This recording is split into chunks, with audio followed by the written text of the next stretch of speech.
పిల్లల్లో చాలా చేంజెస్ వస్తూ ఉంటాయి. నేనైతే అనుకునేదాన్ని మా బంగారు తల్లి తన చేత్తో తను ఎప్పుడు తింటుందో, మళ్ళీ స్కూల్‌కెళ్ళే టైం అవ్వొస్తుంది. ఇంకా స్కూల్‌కి పంపిస్తే తను తింటుందో తినదో ఎన్ని ఆలోచనలు ఫుడ్ విషయంలో అయితే మదర్‌కి. బట్ మా అన్వి టుడే అయితే స్టార్ట్ చేసింది తన చేత్తో తను తినడం. కానీ కొంచెమే తింటుంది. అసలు ఎక్కువ ముద్ద పెట్టుకోవట్లేదు. సగం మొత్తం అందులో పడిపోతుంది. అంటే ఫస్ట్ రోజు కాబట్టి అట్లా తింటుందేమో, డైలీ తినిపిస్తే తింటదట్టుంది. అంటే నేనే పెట్టేదాన్ని చేత్తో, తనకెప్పుడు ఇవ్వలేదు తినమని.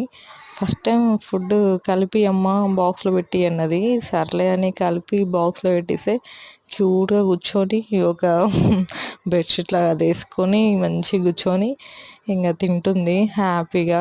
ఇంక మా చిన్నోడేమో ఆమె వెనకంగా తిరుగుతూ ఉన్నాడు. వీడియో నచ్చితే లైక్ చేయండి.